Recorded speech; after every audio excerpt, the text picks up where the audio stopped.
Hey everyone, it's LaShonda from Labors of Love with another Therapy Thursday video. Today I would like to talk about rupture and repair. When it comes to relationships, I think a lot of people spend a lot of effort, energy, and time to make sure that there are very few ruptures in their relationships. What does that mean? That means that people go through a lot of efforts not to have disagreements, not to argue, not to have quote unquote bad things happen in their relationship.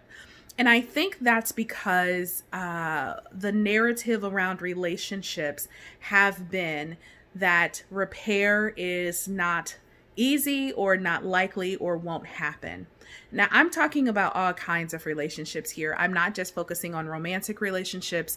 It could be parent-child relationships, friendships, work relationships that culturally, a lot of us have been socialized, and our family systems and social structures as we were growing up taught us that once there was a quote bad end quote thing, a bad thing that happened in our relationships, then maybe that relationship would be over, or it would never be the same, or it would be hard to get back to where you were. And if that is the belief that we have, then of course we're going to spend a lot of time trying not to let bad things happen. But I would like to maybe offer the encouragement that we begin to reframe what bad looks like in relationships. Disagreements don't have to be bad. Disagreements happen when two people had expectations for the relationship or something that was happening within a relationship, and they thought that that expectation was shared by the other person, and then something happened and they realized not only did this thing happen that didn't meet our expectation, but I thought that you had the same expectations as me, and we begin to learn more. What if disagreements were viewed as an opportunity to learn instead of something that was bad that happened? What if instead of feeling like we have to constantly compromise our own internal experience and our desires and needs in a relationship, we were able to just be honest about them and hear another person's needs and come to a negotiation of how those can best be met? What I am talking about are repairs.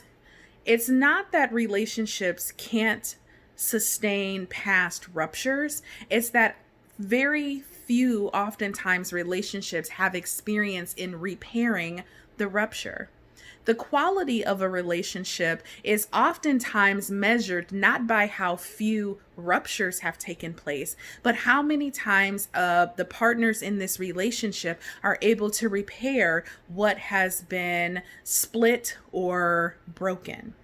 If you talk to people who have been in healthy, relatively healthy, long relationships, they will tell you that it has not been without disagreement. It hasn't been without challenge. It hasn't been without hardship, but those relationships have learned to repair the ruptures that happen.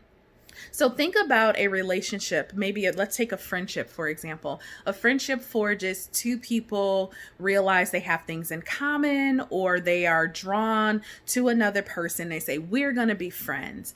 But they spend a lot of effort making sure they don't do something that's going to offend the other person. Not for sake of being malicious, but if this is how I am, but they've said that offend them, so let me change it or hold back. So both persons, or maybe just one person, are doing a lot of things to make sure they don't cause a rupture in the relationship. Relationships can go on like that for years, decades even. But when a rupture happens, sometimes the longer you've been in relationship without a rupture, the more that small thing, that small rupture can end the entire relationship, because there is an underdeveloped muscle of repairing the ruptures that happen. On the contrary, you may have another friendship that seems like they were having these ruptures all the time, these constant ruptures, but they kept repairing them. Now, this relationship, things that, are this small are that small for that relationship, but they've become huge for the relationships that haven't had practice in repair. So my invitation for you today in your relationships is one, to just assess Am I putting forth so much effort in relationships so that they don't rupture, that I'm compromising myself, my integrity, what I need? And if that's the case, what are you afraid of? Are you afraid that it won't be able to be repaired? And maybe that is the beginning of a conversation you can have in that relationship. I also want to invite people to think about building the muscle of repair, not stuffing down things that are happening so that you build up resentment. So by the time you actually address it, it's so big that it feels like you can't repair it. But that when these small infractions happen, when these small ruptures happen, you make it a priority to say, let's repair this now.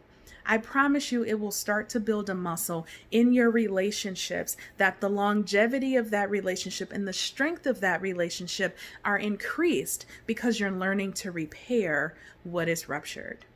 If this was intriguing to you and you need help in relationships, repairing some of the ruptures or being your full self in a relationship, Labors of Love would love to walk along that journey with you.